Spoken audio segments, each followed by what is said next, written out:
It doesn't start in adulthood. It begins in the living room, in the kitchen, in the hallway where you were 6 or 7 years old, and someone you depend on is angry, unpredictable, or simply absent. You can't run away. You can't reason with them. You can't ask for help. So you learn something ancient. If I make other people okay, I will be okay. This is the birth of people-pleasing, not as a personality trait, but as a survival mechanism. Psychology calls it role reversal, or parentification. When the child becomes the emotional regulator, the peacekeeper, the therapist, the partner to someone who was supposed to be the caregiver. You didn't choose kindness, you chose safety. Some kids scream for attention, some rebel, some disappear. You learned to disappear, not physically, but emotionally. You erased your own needs to manage the needs of others, and the adults praised you for it. You're so mature. You're so calm. You're so responsible.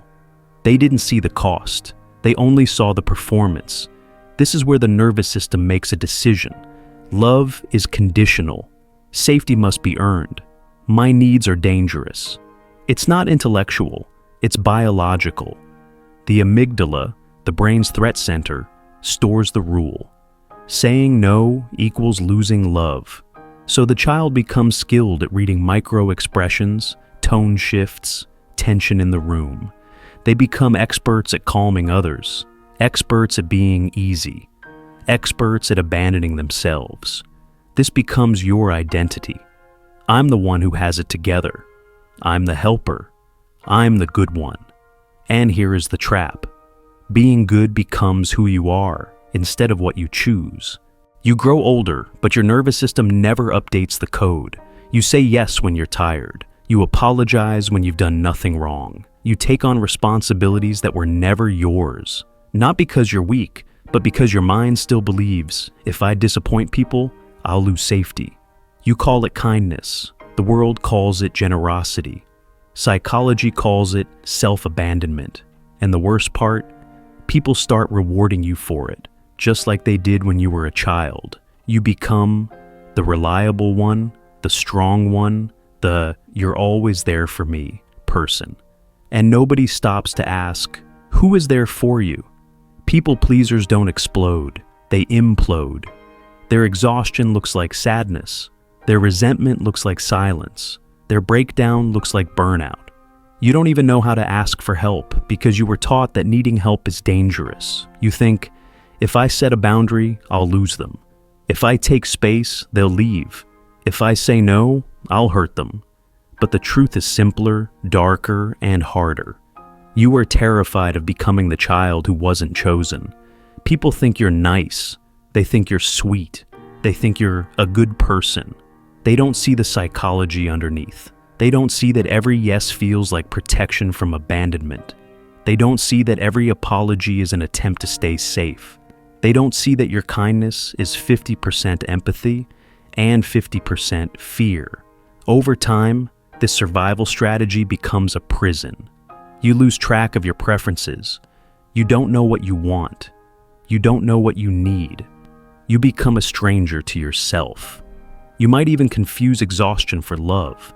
If I give everything to them, maybe they'll stay. But love that requires self-erasure isn't love, it's servitude. You don't need to be less kind. You need to be less afraid. And fear dissolves when you learn this. A boundary is not a rejection. It is an introduction. This is who I am. This is what I can give. This is what I cannot. People who love you will adjust. People who used you will leave. Both outcomes are clarity. Healing doesn't begin with shouting no. Healing begins with one small question. What would I want if I stopped trying to make everyone else comfortable? You will not know the answer at first. That's okay. After years of disappearing, even whispering I matter feels violent. Start with simple things. Rest, gentle boundaries, honest conversations with yourself. Healing is not loud. It is a quiet reversal. You are teaching your nervous system, I am safe even when someone else is disappointed. And if nobody ever told you this when you were a child, you are not loved because you fix everyone. You are loved because you exist. Your needs are not dangerous.